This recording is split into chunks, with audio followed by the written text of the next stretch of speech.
यह खबर अफगानिस्तान से आई है, जहां से तालिबान सरकार के विदेश मंत्री आमिर खान मुत्ताकी का भारत दौरा तय हो गया है। आपको याद होगा, काबुल में तालिबान के कब्जे के बाद पाकिस्तान में जश्न मनाया गया था, लेकिन जब उसी तालिबान सरकार के विदेश मंत्री मुत्ताकी भारत आने की कोशिश कर रहे हैं तो पाकिस्तान अड़ंगे लगा रहा था। लेकिन अब अफगानी विदेश मंत्री भारत आ रहे हैं तो यह खबर पाकिस्तान की सरकार और सेना दोनों के लिए बड़ा शौक है, क्योंकि अफगानिस्तान की सीमाएं सीधे पाकिस्तान के दो प्रांतों बलूचिस्तान और खैबर पख्तूनवा से लगती हैं, और ये दोनों ही प्रांत पाकिस्तान से अलग होना चाहते हैं। दोनों ही राज्यों में स्थानीय पाकिस्तान की सेना से जंग लड़ रहे हैं। हम आपको इन राज्यों की स्थितियों के बारे में बताएंगे, लेकिन पहले अफगानिस्तान के विदेश मंत्री की यात्रा और उसके असर के बारे में जान लीजिए। संयुक्त राष्ट्र सुरक्षा परिषद ने तालिबानी विदेश मंत्री आमिर खान मुत्ताकी को भारत की यात्रा करने की छूट दे दी है। तालिबान को यूएन ने मान्यता नहीं दी है, इसलिए इस यात्रा पर रोक लगी थी।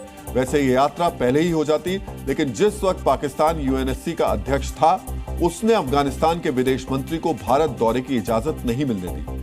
लेकिन अब भारत के प्रयासों से मुत्ताकी को अंतर्राष्ट्रीय यात्रा से जुड़े प्रतिबंधों से अस्थायी छूट दे दी गई है। इसी वजह से उनको 9 से 16 अक्टूबर के बीच नई दिल्ली की यात्रा करने की अनुमति मिल गई।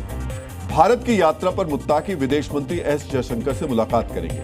अफगानिस्तान में तालिबान सरकार आने के बाद किसी तालिबानी नेता की यह पहली भारत यात्रा है। अब आपको यह भी समझना चाहिए, आखिरकार पाकिस्तान को भारत और अफगानिस्तान का करीब आना क्यों अपने लिए बड़ा खतरा नजर आता है। पाकिस्तान तालिबान के साथ भारत के मजबूत होते संबंधों को अपनी क्षेत्रीय स्थिति के लिए सीधी चुनौती मानता है। वहीं तालिबान भारत के साथ बेहतर होते संबंधों को पाकिस्तान पर अपनी निर्भरता कम करने का एक जरिया मानता है। तालिबान सरकार ने व्यापार के लिए ईरान के चाबार बंदरगाह के इस्तेमाल में अपनी रुचि जाहिर की है, जिसका विकास भारत कर रहा है। यह अफगानिस्तान के लिए एक वैकल्पिक मार्ग होगा, लेकिन इससे पाकिस्तान दरकिनार हो जाएगा, जिससे अफगानिस्तान में इस्लामाबाद का आर्थिक और सामरिक महत्व कम हो जाएगा। इसके अलावा पाकिस्तान अफगानिस्तान पर सीमा पार से गोलीबारी और तहरीके तालिबान पाकिस्तान यानी टीटीपी के आतंकवादियों को पनाह देने का आरोप लगाता है। खैबर पख्तूनवा प्रांत में मजबूत टीटीपी पाकिस्तान में शरिया का कानून लागू करना चाहता है और पाकिस्तान की सेना पर लगातार हमले कर रहा है। पाकिस्तान को डर है कि भारत की मदद से अफगानिस्तान मजबूत हुआ तो खैबर पख्तूनवा में उसकी मुश्किलें और बढ़ जाएंगी। पाकिस्तान ने अफगानिस्तान पर बलूचिस्तान में आजादी की लड़ाई लड़ रहे बलोच लिबरेशन आर्मी की मदद करने और उनको सुरक्षित ठिकाना देने का आरोप भी लगाया है। भारत अफगान गठबंधन इसलिए पाकिस्तान का डर बढ़ा रहा है, कहीं बलूचिस्तान की आग और ना भड़क जाए। इसके अलावा पाकिस्तान के अफगान शरणार्थियों को डिपोर्ट करने से भी काबुल के साथ इस्लामाबाद के संबंध तनावपूर्ण हो गए। ऑपरेशन सिंदूर के बाद ही तालिबान ने पाकिस्तान को बड़ा झटका देते हुए भारत के रुख का समर्थन किया था। तालिबान ने पाकिस्तान के उन दावों को भी बेबुनियाद बताया था जिसमें पाकिस्तान ने भारतीय मिसाइलों के अफगानिस्तान में गिरने की बात कही थी। तालिबान ने पहलगाम अटैक पर भी पाकिस्तान का नाम लिए बगैर उसको कटघरे में खड़ा किया था। पाकिस्तान के खिलाफ भारत के सफल ऑपरेशन सिंदूर के तुरंत बाद 15 मई को भारत के विदेश मंत्री एस जयशंकर ने मुत्ताकी के साथ फोन पर बातचीत की थी। 2021 के बाद यह पहला मंत्री स्तरीय संपर्क था। इस चर्चा के दौरान एस जयशंकर ने पहलगाम आतंकवादी हमले की निंदा के लिए तालिबान की सराहना की और भारत की अफगान लोगों के साथ पारंपरिक दोस्ती को मजबूत करने की बात कही थी।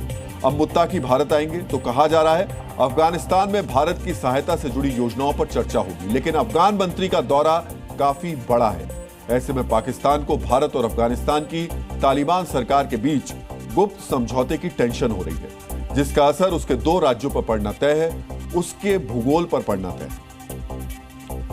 अब आप समझिए, पाकिस्तान के खिलाफ भारत के ऑपरेशन सिंदूर का समर्थन तालिबान ने भी किया, लेकिन हमारे ही देश में ऐसे कई नेता हैं जिनका सवाल ऑपरेशन सिंदूर पर खत्म ही नहीं हो रहा। आज कांग्रेस नेता अजय राय ने एक बार फिर से ऑपरेशन सिंदूर में हुए नुकसान पर सफाई मांगी है।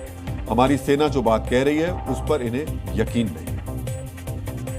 बार बार सफाई देना, बार बार देश की जनता के सामने ऐसे बात रखना, इससे साबित होता है कि भाई गड़बड़ तो है। अब गड़बड़ क्या है, कभी कोई सीडीएस कभी कुछ अलग बयान देते हैं, सेना प्रमुख अलग बयान देते हैं, तमाम तरीके से इनके तमाम आला अधिकारी अलग बयान देते हैं। इससे साबित हो रहा है कि कहीं ना कहीं मामला गड़बड़ है।